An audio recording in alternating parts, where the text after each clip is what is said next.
It's official. The Kansas City Chiefs are in trouble, and Patrick Mahomes is in full Mahomes meltdown mode. He ought to be, because this game was in their hands multiple times. It is a symptom of where this team is all the way across the board. While some things improved tonight, others didn't. Your Kansas City Chiefs are at a crossroads. They're going to be a playoff team most likely. Who knows? They could crash down again, but it's going to be a tough go, and we're here to walk you through it. We're going to go through all of our notes. Unfortunately, there's a hell of a lot of red on mine. Welcome to RGR Football. This is going to be a tough one, folks. I'm just going to warn you. We're going to try to take some of your questions. We're definitely going to go through our observations and vent a little bit. Tomorrow night would be a live Q&A where we'll answer all of your questions and let you guys vent as well. He's Dan Harms. I'm Ryan Tracy. This is RGR Football. And I'm just going to venture. I don't want to speak for you, but I'm pretty pissed off and disappointed. And I think this is the point where things are going to change very dramatically within the locker room. For the first time ever, we've seen Patrick Mahomes meltdown here at the end of the game. We saw Chris Jones going after Cullen earlier in the game. This is where the superstars just can't put up with the BS from the guys who aren't contributing any longer.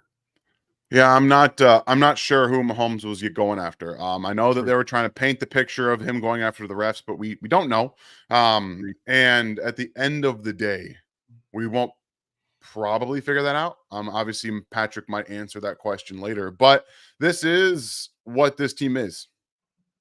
This is it, guys. Turnovers, penalties in crucial situations. Oh yeah. I'm going to try and keep my cool. I'm going to try and keep my cool because I have said some things in emotional states that don't necessarily render out. And we're going to try to keep that on the back burner today. But watching this happen over and over again is not just for the team. This is the most infuriating thing. Coin flip games, when you have these penalties, like the most fundamental thing. Kadarius Toney couldn't line up properly. It's fundamental. It's goddamn Ford all over again. I'm sorry, folks, if you got kids watching, apologies, but this is even different. This is even different because as a defensive player, you're looking at the ball. So if you're a little bit above, okay, I can kind of get that. This is, you have to be able to line up before the play's even going. You have to stand there and you have to make sure that you're where you're supposed to be. And he couldn't even do it. No. And it's at this point, what is it going to take? Nothing. Tell you right now, it's nothing. This is a systematic DNA of this 2023 Chiefs team. It's their offense. Because I'll tell you right now, this defense won them that football game. It did. It won them the football game. They should have won that game multiple times. Multiple times. Hey, Clark, why don't you go piss off? See you, pal. I am in no mood for bull tonight, folks. I'm just going to warn you, if you're a Bills fan, welcome in. You can be cool. You can stay. If not, bounce city. I ain't putting up with it tonight. And for you RGR fans, I apologize. I don't usually get this emotional about stuff. This one really, really, really pissed me off because it's just unprofessional what we're seeing. It is not preparing the young kids to play this game. And I put a lot of this on the staff. They made some changes that I thought were good, and I was pretty happy early with at least systemic things. But you are not preparing the kids that need the preparation to be professionals, and that's the problem. This is wasted talent. And in the end, if they don't even get to a Super Bowl this year, it's another year wasted of the Mahomes contract and his ability to build a dynasty here in town. So apologies if I got off on a bad foot there, folks. Let's be honest about this, too. The Broncos are now nipping at the Chiefs' heels right now. They are 7-6. The Chiefs are 8-5. Yeah. This is not a guarantee that you're going to win. Yeah. This is not a guarantee that you're going to win the division anymore. You're messing around, losing games that you have to win.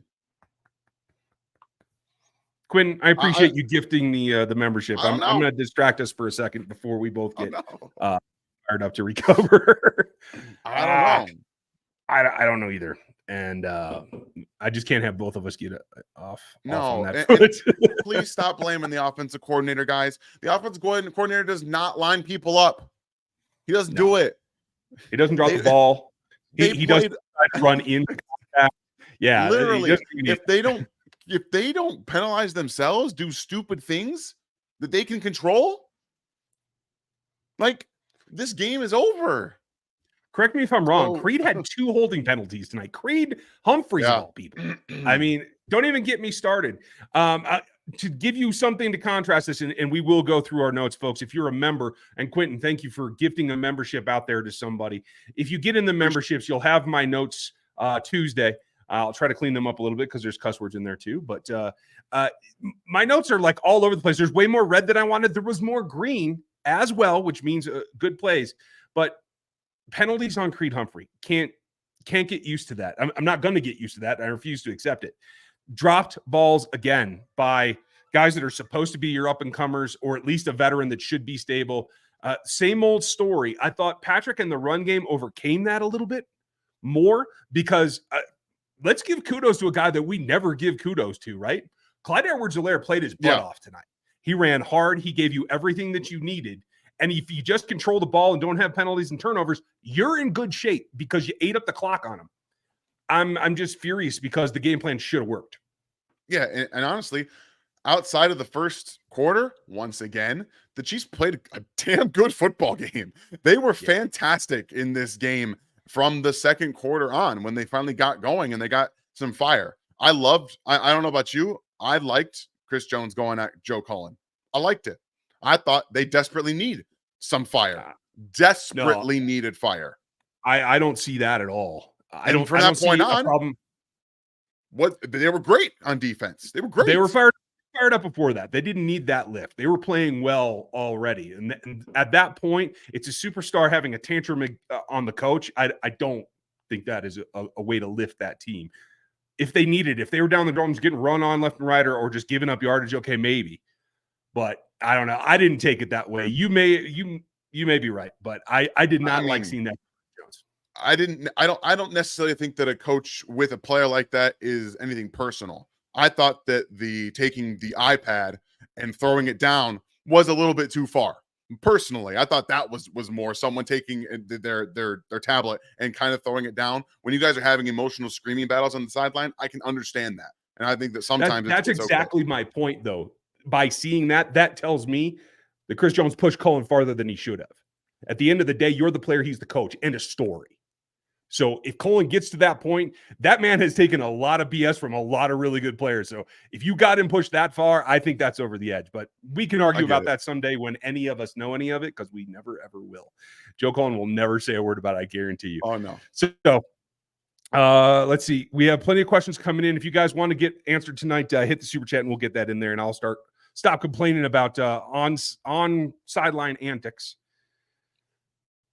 Systemically, protection-wise, the thing that I was most concerned about going in was Wanya Morris. I thought he played absolutely fine. Had a couple of problems, had a couple of really nice plays. I thought overall he graded out just as well as Donovan Smith would have in this particular situation. Am I crazy?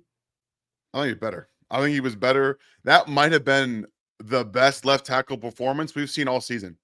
And it was from Wanya. Like, he was great. I thought he was, obviously, you're going to get beat sometimes by Von Miller. You're just going to get beat, okay? He's an all-time great. Like, I got no problems with some of the times that he got beat. Like, that's going to happen. I thought earlier the Chiefs were doing a good job of keeping the Bills outside of must-rush situations, like 3rd and long. They did a really good job of that for most of the game. And then that one where Von Miller really got after him. But I think Wanya played great.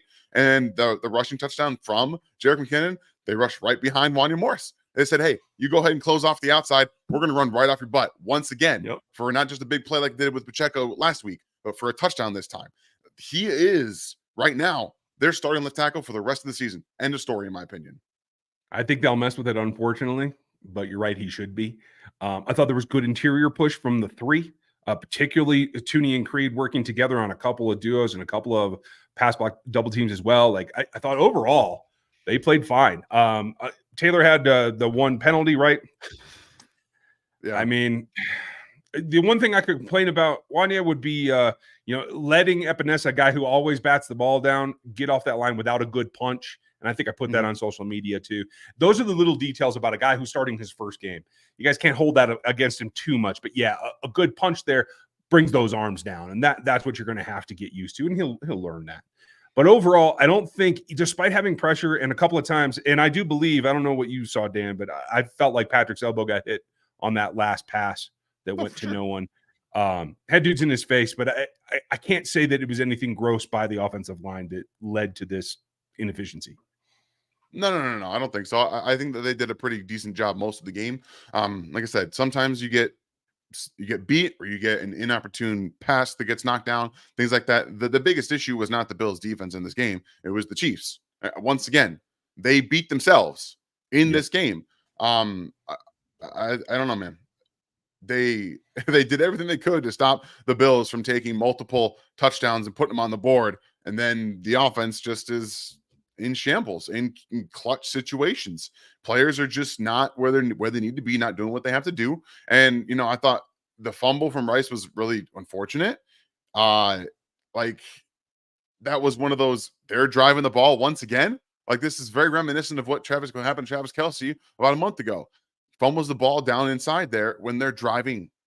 Yeah. It's these inopportune moments that they consistently have, the penalties or the turnovers. It's just you can't beat the other team and yourselves. Yeah. But that's what they forced themselves to do.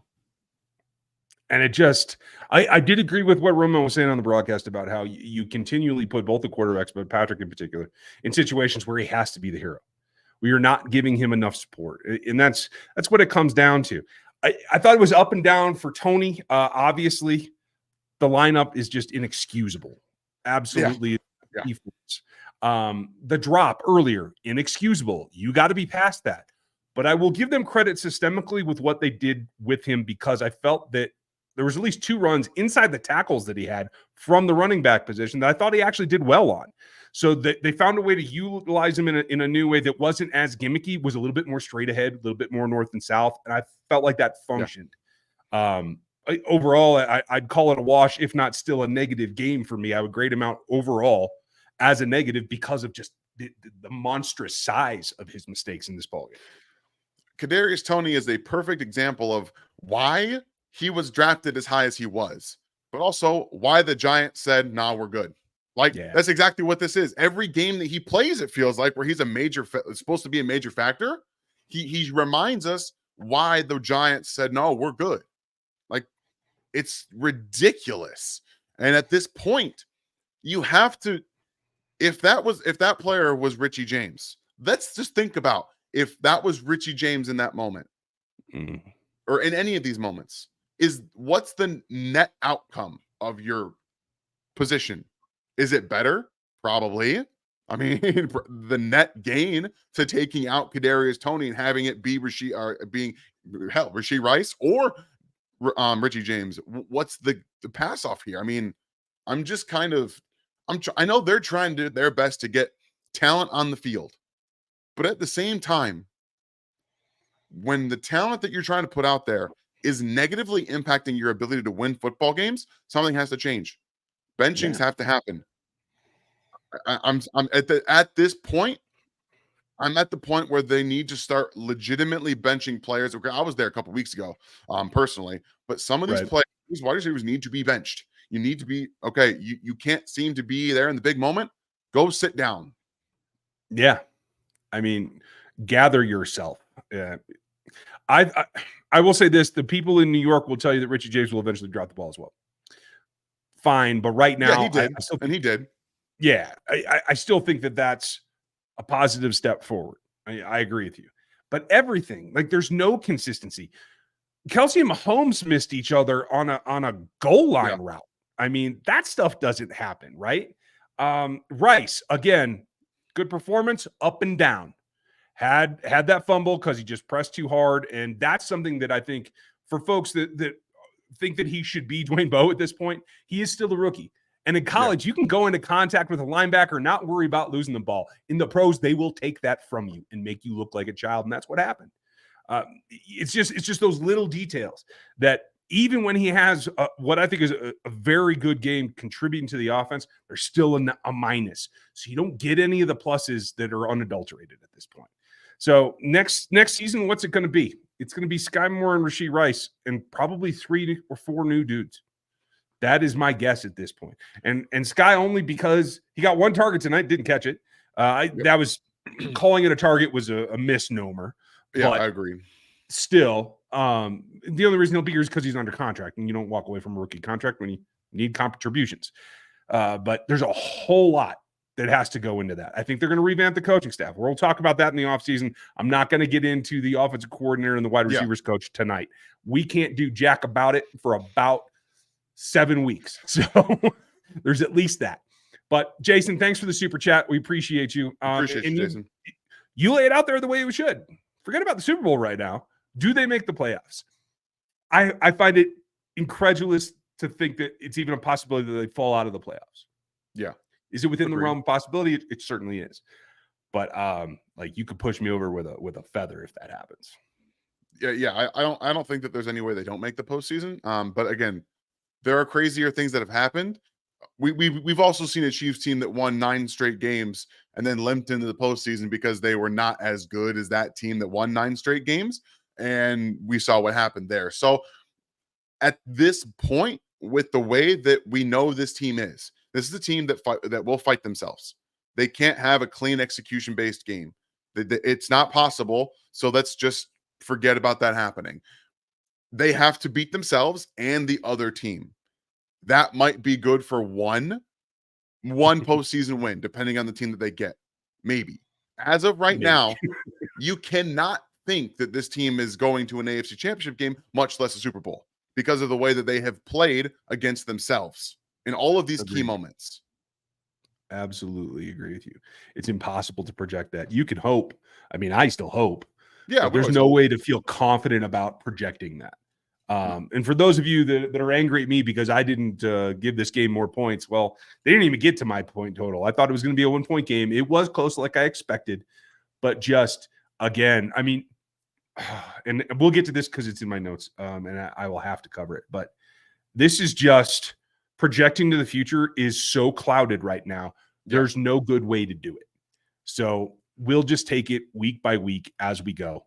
And we'll have some complaining to do, I guarantee you. And Quentin, to your question, yes, you might get one from both of us at this point. Yeah. Like I'm so pissed off, I might do film this week.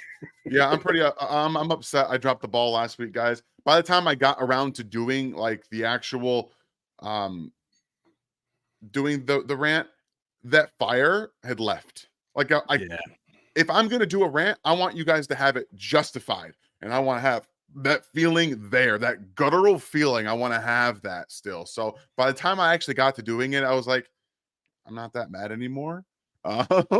So I'm gonna do this, right? Yeah, I'm gonna do this tomorrow after like my workout. I'm gonna come home and I'm gonna do the rant then. So I'm all good to go. You're definitely getting one for me this week, guys. Apologies on that. Rock and roll. I'm glad to hear it, and I will try to give you one too, Quinn. We're going to pick a couple of things up. Patrick is mad about his situation. Best ever quarterback wasting his talent. Can you blame him for being mad? No, Kylie, I can't blame him for being mad. I've never seen him go after somebody like that, so I want to know what was said and who it was directed at. If that's a teammate, I have a big problem with that. Because, I mean, the guy's standing out there by himself, and the foundation is crumbling underneath him. So as much as we can complain about Patrick's accuracy at times, overthrowing dudes, whatever, like, everybody gets their fair share, but let's be real. He is the guy holding this all together. He is not the problem. That is, I can't ever see that happening, but it certainly isn't right now. No. Chris, would you bench Tony and MVS? Are those both the guys that you would put to the bench and just say, we'll see you postseason if we let you back? I mean, at this point, can you really bench MVS? I mean, I don't know. Clearly not. I think on his attitude, yes, I would, because he's clearly not in the mindset where he can go out and make every play. He doesn't feel like he can. That right there is enough for a benching, in my opinion. So yeah, I'd bench him. Also would bench Tony this game against the Patriots. That kind of mental mistake, it is inexcusable. It is. It's inexcusable. You can't have that. But we're going to see all wide receivers active. We're going to see all wide receivers play against the Patriots. So as much as I would do this myself, because I think points have to be made, We're not going to see that because Andy Reid doesn't function that way. Agreed. We are Sunday Night Live here, folks. Welcome to RGR. If you have not been with us before, like, sub, hit the bell, become part of Rogue Nation, because we break it down for you for real on the football side. I hope we're entertaining, but that's not my main cause. We're here to talk ball. I'm going to tell you what happened and why it happened, what we think needs to change. And I will tell you, I want to put this on screen real quick because it is my biggest thing right now as I'm sitting here that I'm pissed about. And everybody can have their own opinion. I totally agree with that. But this is my big deal. My last red comment. And for those of you that are in the memberships, you can get joined at the join button down below. You get my notes every week, at least when I'm not at the game physically. Red means bad. Green is good. That's kind of the way we go. This is the biggest takeaway for me is that play. This is what we were talking about of Andy not opening the bag and holding stuff back. All that play was one of those plays where Travis is so wide open, and yet you have the trailing route across the ball, and he actually threw a nice spiral. He got that ball out of his hand really nice, which we've never seen Travis Kelce do before. That was an absolute waste because the wide receiver can't line up and do the first thing of every single play correctly. That's what infuriates me. Not, everybody can get you have to hold, or you make a mistake, but just a very basic, simple task of going to the line and making sure that you're lined up when you have a line judge there to tell you whether you're lined up correctly or not. It's your job. It's just ridiculous. It is. It's your job as a receiver. Literally, it's your job as a receiver to go out there, say, hey, am I lined up? You get the yes or no. He didn't do it. He just didn't do it because he would have been right. Like this is basic stuff that we're taught in middle school. Basic stuff. You go up as a wide receiver, you look to the line, you say, am I on line, am I off line? All right, cool. Then you adjust based off what they tell you. If you don't do that, what are you doing? You are absolutely right. And I can't, it's funny, I just noticed this too. Not only is that, did you waste what is an elite play? Hi, Miss Avery. See, she's still happy. We should all be like Avery. Not only did you waste an elite play that I was hoping you didn't even have to bring into this ball game because you could use it in the postseason, but then you blew it, and now it's on film, and everyone's going to be paying attention to it. Maybe that gives you softer coverage that you can take advantage of with some play action. I don't know. We'll see what happens. But down here, for those see my raw notes, I made this note to do a specific video later in the week about Patrick, and he should be furious. I made that note in the first half. That is not to do with his rant. That was just him and the drop balls and everything that he was going through. So I will try to get that. These are my main takeaways. We've hit a couple of them, and we're going to continue to go through it because silence is part of what was really good tonight. And I think that they're going to be able to bounce back from. Andrew, penalties, turnovers, penalties, drops, et cetera. We can't get out of our own way every time with the momentum. Bright spot is that the left tackle rookie started looking good. I'm glad you saw it that way too, Andrew. And there's some warts on his game, but he's a rookie. I don't care. As Dan said, he should be the starter going forward. He's playing at a comparable level, although his strengths and weaknesses are different than Donovan Smith's. Yeah. He's playing at a comparable level overall. So there's no reason to switch it up. So no, good for him. The question is, how much progression can we see out of him until the Chiefs season ends? Hopefully in a Super Bowl bid. But I'm starting not to mention that as much right now. So he's got X number of games to progress before we get to the offseason decision of does he have to be replaced? Yeah, so I want to ask you a quick question because about a month and a half ago, your opinion may have been different. As of right now, do you still believe that tackle is a necessity in round one for the Chiefs? I got to see a little bit more before I'm comfortable coming off of that. It's not even just that, not even just because one is playing, but because of what we are seeing in the wide receiver room over the last month plus.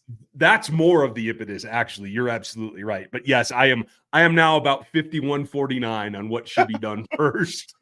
I'm still holding tight, but we're going to find out because there is a free agent group and there's no tackles in it. And there will be wide receivers out there. And I'm just curious to see what the decision-making process is as we go forward. Thank you, Andrew. Appreciate you. Quentin, thank you, one of our members for 2 years plus. Appreciate you, brother. So we're in the market for a wide receivers coach this offseason, right?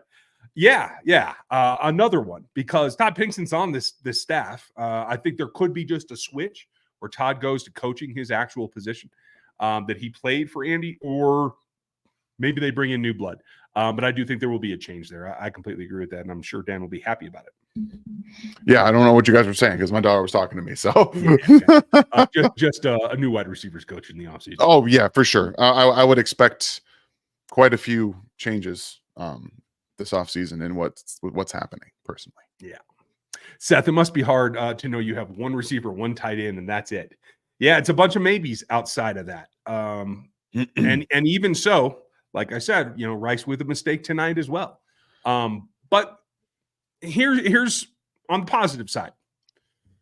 Despite the drops and the setbacks, Rashee Rice has now surpassed Tyreek Hill on the list of rookie yardage production for an Andy Reid offense, and that's significant.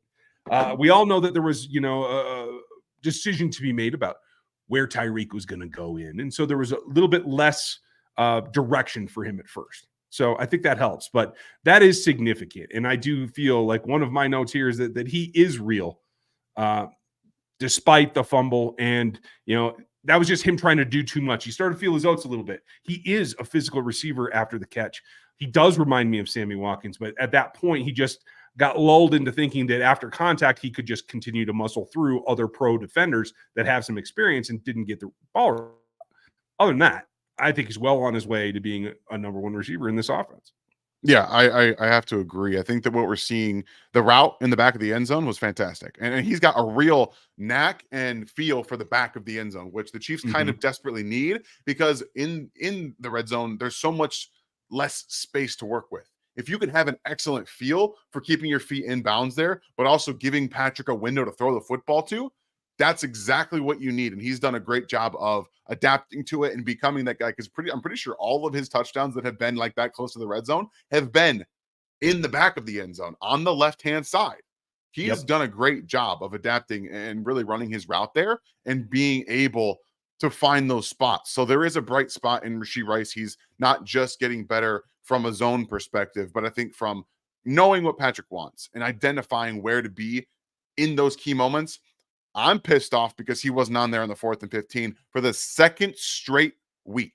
He was not on the field on the gotta have it play. So that doesn't make much sense to me when you're trotting out there MVS and Justin Watson like they're going to make a play. He's not going to make that play. I mean, I'm going to throw it up to my guy who legitimately was a ball winner in college. Why aren't we seeing that on gotta have it when you're down to your last 4th and 15? So that was frustrating to me.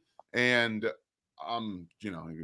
just not going to talk about the refs because my TV heard enough. Yeah, and we can't change player performance. Our words will get to someone who can change that. Refs ain't going to care. Yeah, no. Thanks for this update, FLDB. I'm looking forward to going back and seeing the pressers later. Andy should be pissed. A lot towards the internal, but in a number of ways as well. And I hope that finally seeing him. I don't know that many players on this roster have seen him angry. Oh, we just found out why Andy Reid was pissed and why Patrick Mahomes was probably pissed. Talk to me, Goose. Apparently, Kadarius Toney did look to the referees, and they did not tell him that he was lined up wrong. No. Okay. All right, Kadarius, I take it back. Sorry. Okay, we've talked a lot about Kadarius. Right now, at the 28th minute, we have to kind of reel it back on the 4th down, on the 3rd down, because he did it. He did his job, and the referees just did not warn him. So guess what? Now we can talk about the refs, guys, because right now I'm gonna lose it, and I'm gonna save some for the post the tomorrow. I'm gonna save some for that. But these referees in this season are the worst that we have ever seen, and the problem is they are not full-time. One of the biggest problems is these guys do not care about this after the season's over. They do not study the game. They do not pay attention to what they're supposed to do day in and day out. They don't live it. They don't breathe it. That's a big problem. They're covering a sport that these players have to live and breathe, but they are not asked to uphold the same position. This is BS, and it has to change going forward for this product to be better. This is a bad product. It's bad. Yeah. And it's not just the Chiefs. You're talking about the entire league, and I agree with you everybody. We see it everywhere. If you guys don't have the package and you're a Chiefs fan, but the rest of the league is the league, like maybe you don't watch a ton of games. We see it everywhere, every week, in nearly every single ball game. It's not new, and it's not specific to the Chiefs. It is bad everywhere, and that's on the league to get sorted out. The owners just don't want to spend the money. You have to. If you want to keep the integrity of this game, you have to spend the money on making full-time refs, and that's their job. That's what you have to do. There's no other way around it. Andy Reid And said so it's an embarrassment for the National Football League for that to take place. Absolutely right. Andy, you guys know Andy Reid. He does not do this in press conferences. He has been pissed. There's no other word for it. But I can't wait what's to see it going to change? What's it going to change? That's the problem. Right. Yeah, that is going to be difficult, because hopefully there's people in the NFL front office that understand that Andy doesn't get to this point often. He is a Hall of Fame coach, the winningest coach in 2 of your 32 franchises. Hopefully his ire here will garner some attention. That's all that we can hope for. Because quite honestly, it's no question, you guys, that officiating in this crew, and I even called out NFL officiating tonight and tweeted at them to raise a little awareness, because it's not a coincidence that every network now has a former head referee or director of officiating on their staff, because the NFL let them all go. This was a decision point for this league, where they said, we're just going to go get younger. We're not going to worry about experience. We're going to leave all these judgment calls in hands of people that don't know how to make them, because they haven't been. And I don't care. You can be a 40-year referee in high school or 20 years in college. This game happens faster than anything you've ever seen live. And I don't care where you came from. Until you're here, you have that experience at this level, you ain't ready. There's a reason why everybody starts as a back judge and a line judge and works their way up to being a referee, because it takes that much experience to be able to see things and be able to adjust and make the right calls. So, Shekel, appreciate you, and love the avatar, by the way. So thanks for hitting that like. If you guys would hit the like, I would very much appreciate that, because FLDB did that a long time ago, and he's been here 30 months as one of our members. He also is in charge of our Discord and been getting a lot of new members lately. I put it out on social to someone today, had a question a couple weeks ago as well. If you join the memberships at the rookie level, you get access to our members-only RGR Discord. All you have to do is sign up on YouTube, go to Discord, and connect your accounts in your settings on Discord. You can email me, and I'm happy to help. I do that a couple of times a week, or at least a month now. But it is super simple. You can do it yourself just by connecting your accounts. So it does make life easy, and that's thanks to Frankie, and I appreciate you. He set up a lot of things on the Discord. Obviously, Stevie Keys is our Discord master. He started the whole thing. He did the graphics for it originally. And, you'll see Gooch in there every now and then. I haven't heard from Gooch in a while, but he's out there running around doing his thing. And that's where you can find folks in this community. And I appreciate you all. So please consider joining it, and you'll be able to see that in there. What about Zach Ertz, Landry, or Hilton? TY, I think, is toast. Landry doesn't give you enough liftoff, but I could see Ertz just for another steady hand. I mean, is it going to dumb this offense down? Are we going to be happy with 20-point production? We're going to have to be, because if your primary 2 pass catchers are going to be Travis Kelce and Zach Ertz because they're the most experienced steady hands, that may just be the way it is. Maybe you got to win ugly. I'm okay with that. Got to find different ways. And with the run game with Pacheco and the way that the defense plays, they might have to just go to a completely different style of offense. It might not, like I said, it might look a little bit like what Alex Smith did, but run by a better quarterback, which again, I'm okay with if they admit to themselves that they might have to do that with their weaponry. But we saw it again today, where they did try to run the ball. And again, I know a lot of you don't like him, and he's not going to be with the team next year, but Clyde Edwards-Helaire played a hell of a game. He did just about everything outside of maybe catching a fingertip ball while he was covered that you could have asked for him. And again, I would have liked to see him bring that ball in. It was a beautifully thrown lob. He was draped in coverage on the sideline. Maybe the guy who was much taller than him got in the way. I don't know. All I know is that they have a formula that does well when they run the ball. And Isaiah Pacheco right now is a huge factor in that. And they are going to have to lean into it more. unless they can stop the mental errors. If you can stop the mental errors, but I mean, let's talk about December 10th.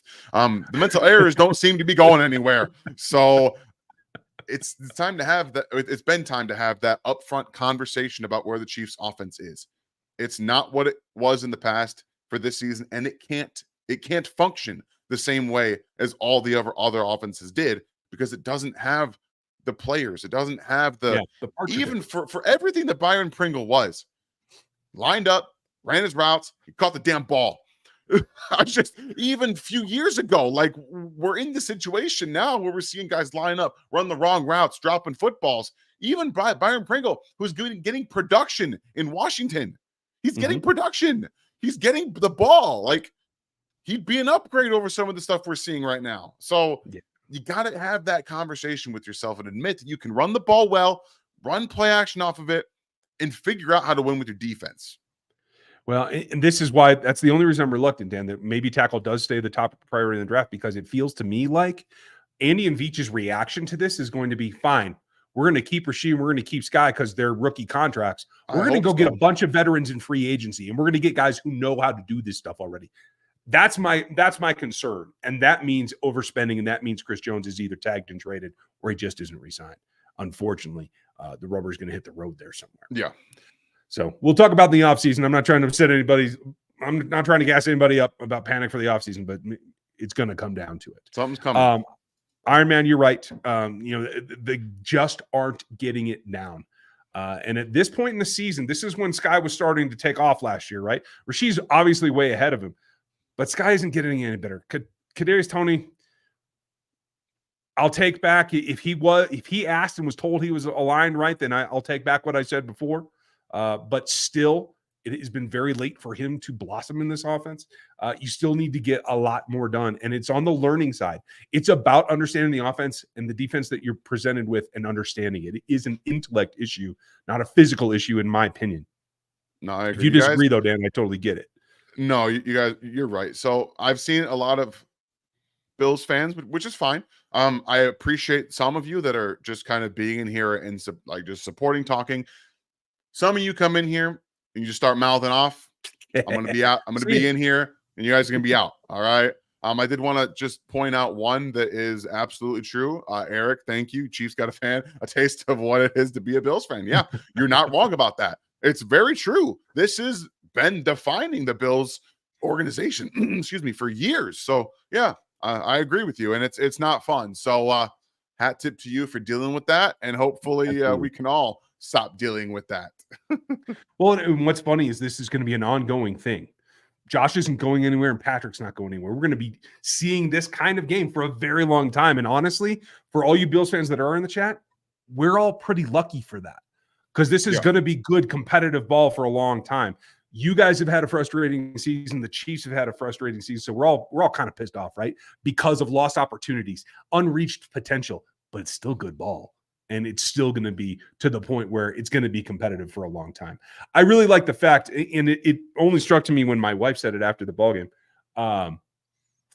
that seeing Kelsey and Josh after the whistle blew and everything, you forget that those guys go play golf all off season and stuff. So like there's a camaraderie there that's a little bit beyond what a normal like mutual respect is for somebody around the league. So I do enjoy that as well.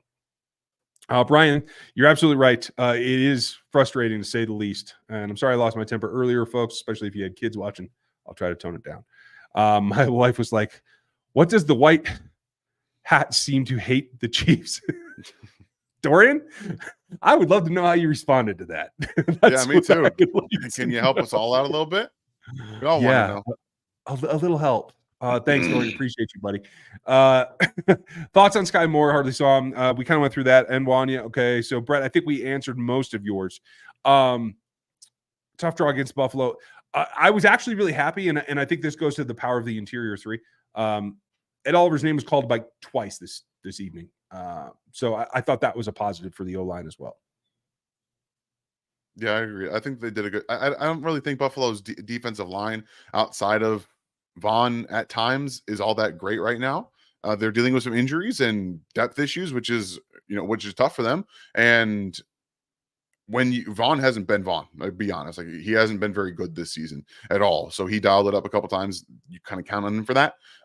But I didn't think that this was a poorly blocked game for them. They had some pressure in Mahomes' face, and they did a good job of staying disciplined in their rushing lanes and forcing Mahomes to play from the pocket for the most part. So that was just good coaching. And then at the end of the day, a couple, the sack early on, the tipped ball, which I missed the entire first quarter essentially because Jags Browns had to be on. I just had to watch that game, so nothing I could do there. So that was fun. I had to go to YouTube TV just to see it because I'm in the Denver market. So they didn't put Chiefs on at all. Yeah. I don't know, man. Is what it is. I think the offensive line played pretty well today, honestly, all things considered. Fair enough. I will not argue with you at all. Kylie, please put this up. What does Reed and the staff need to do to turn this around? I'm genuinely curious. They have to beat into submission everyone who isn't following the rules, who isn't learning well enough. If you can't run the game mentally, then you can't be on the field. And that means that it comes down to Watson, MVS, Rashee Rice. Kadarius obviously taking that back. That if he was aligned, then he still had a drop tonight. So that's a physical part of the game, a concentration part, not a intellectual part of understanding where you're supposed to be. Yeah. That's the big one. There's a referee Zebra Twitter account that's saying that the referees don't warn them in the fourth quarter. But if that's true, why did Andy Reid get mad about it? You think Andy Reid, who's been doing this in the league a lot longer, expects guys to do that when they're asked to do it? I don't know. That seems a little weird to me that Andy Reid would get mad about something that he should know a little bit more about. So I don't know about. I don't know. I don't know. I agree with you. I think you were just fine. Let's see. Peter just joined the memberships. I'm glad you did too. I hope that you enjoy it. And I always love the feedback. I hear from a lot of our members quite a bit, and very much we do take ideas and kind of run with them from time to time as well. Bill's Mafia is in here. What are your thoughts on the Mahomes tantrum? Well, I'm glad I left this for later because I was going to tell you not to stir stuff up. But I will say this: Patrick's going to get fined for that if he was going after a ref. I'm just going to warn you. The NFL is going to see that as a big negative, and they will fine him. But it sounds like it was legitimate and it was justified. So if that's the case, I'm down with it. Yeah. Again, we'll find out more about what happened with that, actual clarity on the referees, whether they're going to be responding to that with Kadarius Toney. Maybe we'll hear from Kadarius Toney himself. That will be kind of enlightening to hear. But we know that Patrick doesn't typically do that to anybody outside of some players. We've seen him kind of go at players at times because he's a fiery, competitive guy, but he typically holds it in. So when he is actively doing something like that, there is something in him that's happening so much and that has been it's been bothering him so bad that even he goes out and is saying something about it. So yeah, that's pretty significant. Callie, I hope you're well. I'm glad you didn't make the trip this time because you might have been upset. So I know you've been all over the place, buddy. My eye test tells me to look forward to next season. I believe the Broncos are a hotter team and may win this division, and I don't think I'm crazy. You're not crazy. They're within a game. Now, luckily, they can't overtake the Chiefs head-to-head anymore because they have already split. But yeah, the Chiefs' supposed easy schedule doesn't look like it right now, does it? We're going to find out. And it's going to come down to the wire. And honestly, for a team that has churned the roster quite a bit, there's a lot of young players that need to feel this push and need to feel this scare of, hey, they're catching up to us. So, Callie, you're not crazy. And I appreciate you. And thanks for the support, pal. Alex, thank you for the support as well. I've had it with the refs. What is a catch? Yeah, I do feel like they made one call correctly. I feel like Murray did not have control of that one pass at all. I get it. Like he was constantly moving, but that's just me.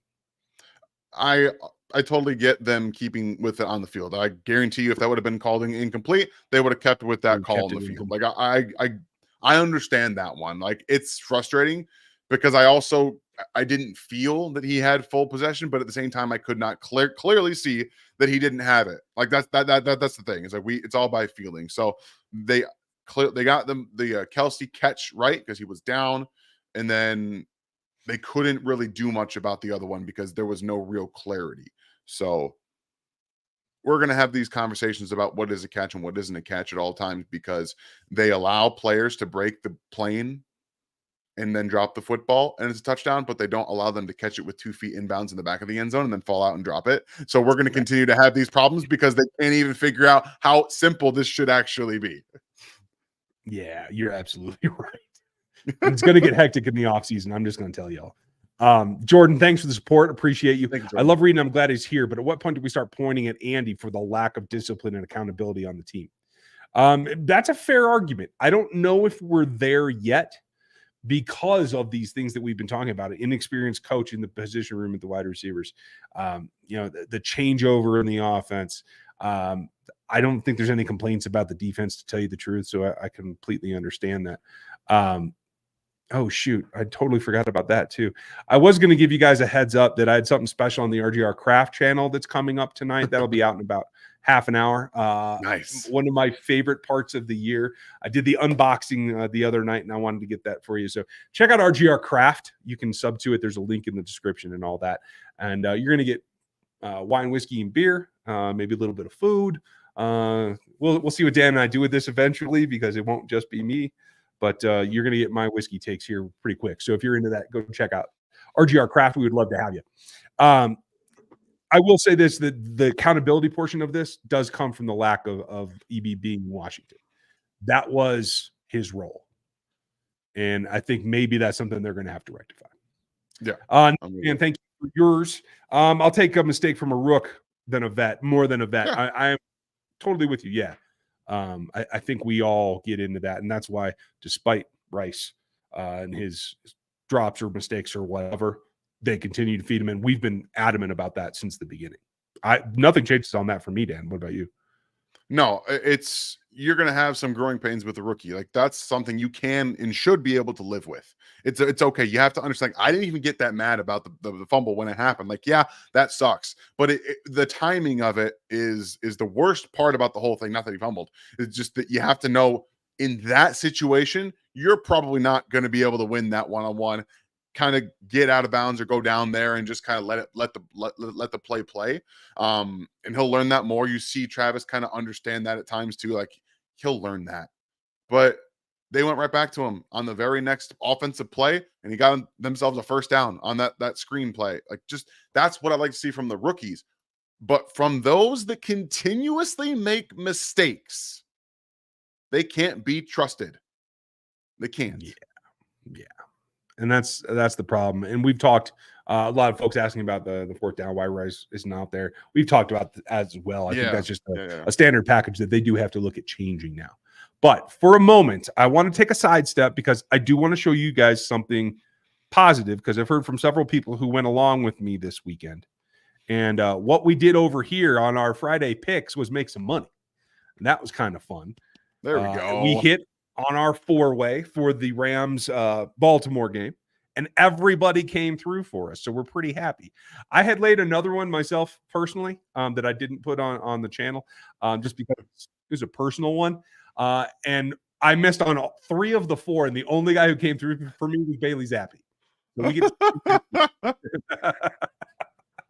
But for those of you that did play along with us and took our picks to heart, I'm glad that you made some money as well. So cheers to you guys. There are some silver linings out here that we can try to remember. Let's see.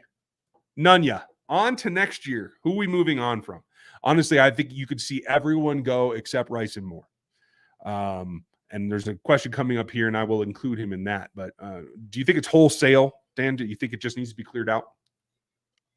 I don't necessarily think so. I think Kadarius Toney will stay. I think those 3 are pretty safe, in my opinion, because I still think that they clearly want to use Kadarius Toney. Like it's, and the talent clearly is there. It's just trying to figure out what's going on with this right here. Yeah. Right here. Yeah. We got to figure out what it is. And again, I said it earlier. He constantly reminds you about why he was drafted so high and why the Giants gave up on him.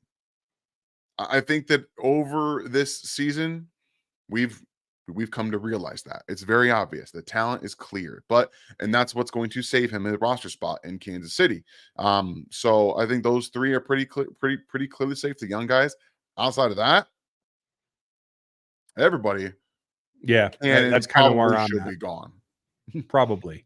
And Iron Man, that Dan just said it, and I'm just jumping down to the recent comments just because you're on there. There's no way that we can keep more. He's awful and he can't get lined up. He doesn't run his route. They will keep him. They have to keep him because they have to have enough lower level rookie contracts at the position group to be towards somebody else. So they definitely will keep him. He will not go anywhere unless something happens off the field, like the situation with this guy. Because the next question is about Justin Ross, and I don't know why I'm lagging so bad. So, Dan, I'll just let you take it away. All right. Well, thank you for your super chat, Carlos. When Justin Ross come back, whose job is he taking? So he is available tomorrow. He'll be in the building, I would imagine, tomorrow. I'm not sold that he's going to be playing, to be honest with you. I don't know if there's anything that would allow them to really say, yeah, we'll go ahead and put you on the field right now. He's missed this will be six weeks, and he's been away from the team completely. They're not just going to bring it back in and then just say, hey, go out there and start playing football again. They're not going to do that. That's not what this team typically does with these players that step out and kind of do their own thing. And especially, I mean, okay, I'll take that back a little bit because obviously talent changes the way that teams view that. Obviously with Tyreek Hill, there was a whole different thing and the team did that a little bit differently. Justin Ross is a different situation as well, which I don't agree with.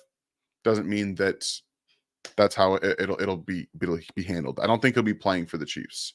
Maybe the rest of the season. Yeah, that's fair. I am having some kind of issue, so I'm just going to keep it quiet myself as I look kind of silly, but that's okay. Thanks for going through that. Reed, let's see what Reed had to say.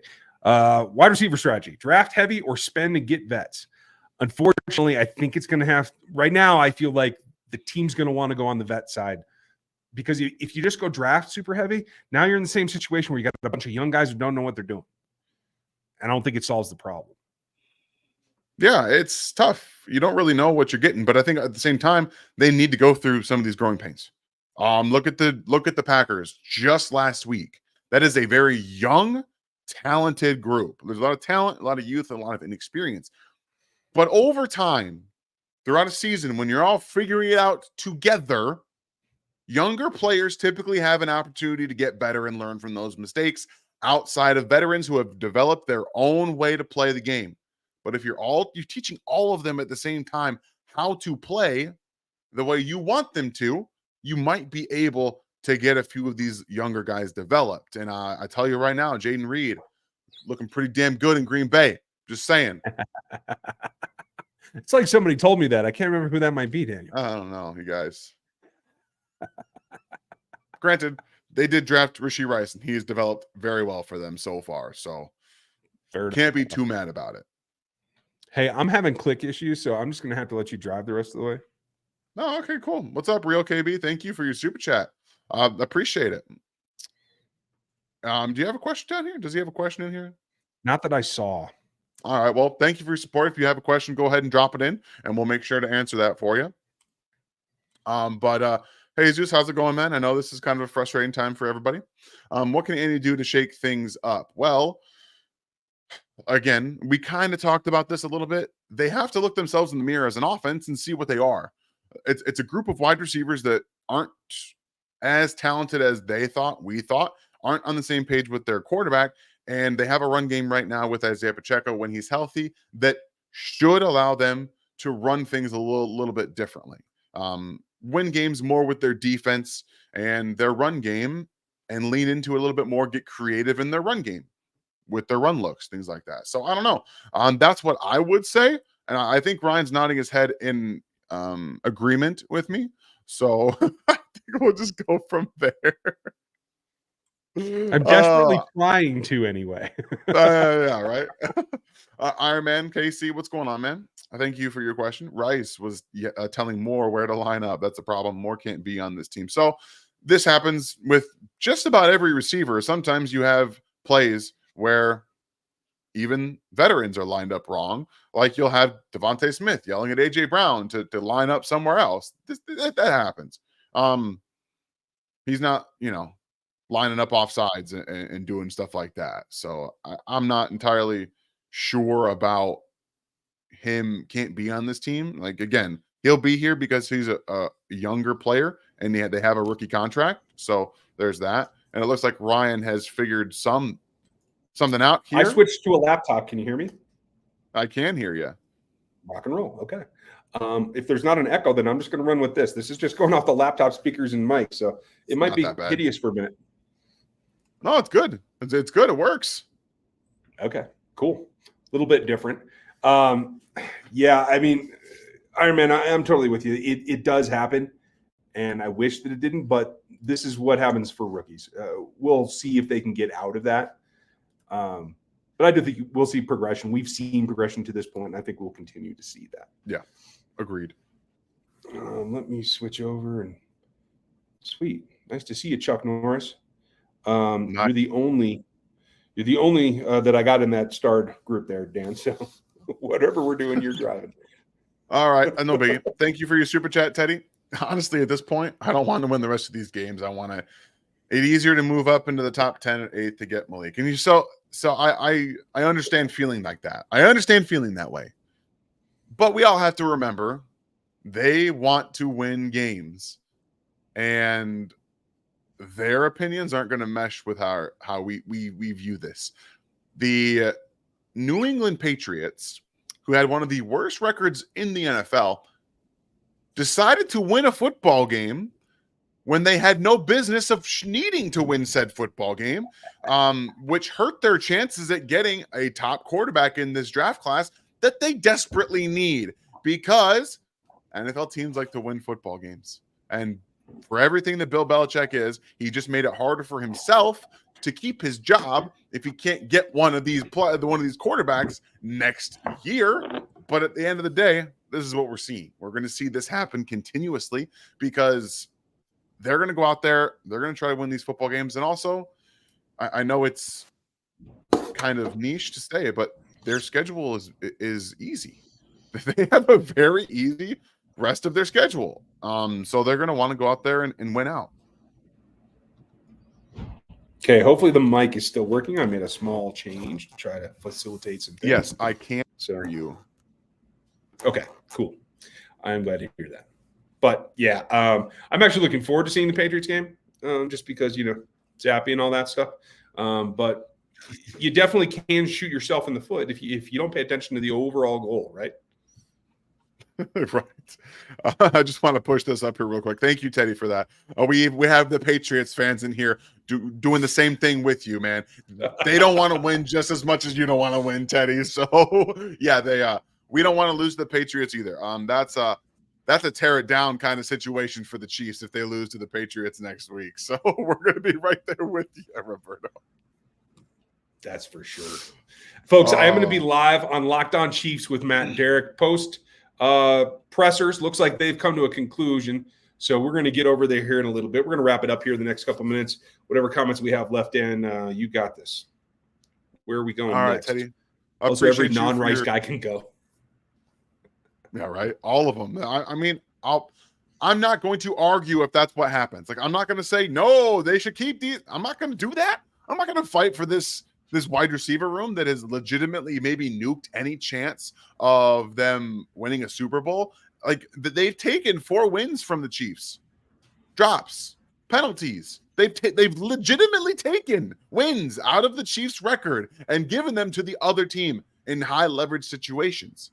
So I'm not going to fight you, Teddy. If that ends up happening, I'm not going to fight it. Just not.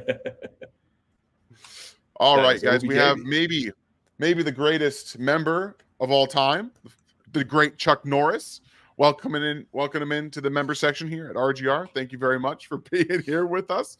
You guys will be getting a rant tomorrow. I promise. Maybe not dropping tomorrow. I'll record it tomorrow for sure. It's absolutely happening because I can't. There's too much in here, man. There's just too much. All right, go for KC. Thank you for your support very much. Thank you guys. You got some great information. This seems like an undisciplined team, and not much is changing every week. Just another mistake we haven't made all year. Appreciate the kind words, and I don't disagree at all. They continue to find different ways to lose football games, and that's kind of what middling football teams do when they can't find what direction they want to go. They struggle because they continuously put themselves in bad positions because they're not on one side of the road or the other. They're in the middle. And I feel like the Chiefs right now, maybe Isaiah Pacheco would have changed some of the way that they played the game in terms of running the ball a little bit differently. But they're down the middle of the road right now. They can't really throw the ball like they want to. And then today, for everything Clyde and Pacheco and McKinnon did, they were down early in this football game, so they couldn't run the ball the way they wanted to until it got close. And then at the end of the game, a mental error puts them behind the 8 ball, and they lose again. So, I don't disagree. Nope, me neither. Folks, you will get a rant this week. I do see some comments in there. I think we're caught up, though. Knicks fan, thank you. I appreciate it. Knicks Hope fan. You guys all do too. If you would like and sub and hit the bell, if you're not one of our members or subscribers yet, I highly encourage that, and we thank you. And top of the food chain, you're going to get a rant or two. And Holly, I'm glad that you're here for Dan's because I enjoy this. Yeah. Thank you, guys. I love it. So, okay. You have any parting thoughts before we get on out of here tonight? I didn't get to a lot of the positives. There were some things. We covered a number of them. I know there was one catch by some guy, I didn't even know his name, on McDuffie on that crosser that McDuffie nearly had his hand in there. Other than that play, he and L'Jarius Sneed were all over this team, and I can't really ask for much more from those guys. It was Deontay Hardy that caught that ball that was perfectly placed by Josh Allen across the middle of the field on another long third down. And legitimately, if he swipes his hand a second earlier, that's a PBU. It's a PBU. So I was frustrated in the moment, but he's on him. And L'Jarius Sneed continues to locks him down. He was excellent in this football game, and they didn't call a pass interference on Stephon Diggs because he was trying to turn around and intercept that football. That was going to be an interception, and Stephon Diggs had to hold him to not let him turn around because that would have been 17-17 going the other way. All right. Yep. But here we are. L'Jarius Sneed held it down. I thought the defense again, when the Bills came out on fire, they just came out. The defense just came up and did what they've done just about every single game this year. They've given the offense the chance to win, and they did. They played fantastic. The defense really got after Josh Allen. They made him uncomfortable, and Josh Allen's fantastic at avoiding pressure. So frustrating watching him on third and longs, and he's just like looping in and around there. But he's fantastic. So I thought that they did a good job. And kudos to Dave Tobe. 2 of the 3 pillars of this team played well tonight, and the offense was the one that didn't. It is what it is. I'm going to get on down the road, take a couple minutes, and then we'll be live over on Locked On Chiefs. We'll be back with you tomorrow. Q&A live at our normal time, 7 p.m. We'll go through all your questions. I'll look on the positive side a little bit more. We'll go through the green section of the notes tomorrow. How's that? Sounds good. I think that we'll probably try to keep it there for the optimistic approach. But at the same time, I think we all need to shine some light on the negatives of what's happening with this team. So you guys are best informed on what we're seeing and how they can maybe get better. So, Ryan, I'm sorry, guy. I'm sorry that I suck, but it's okay.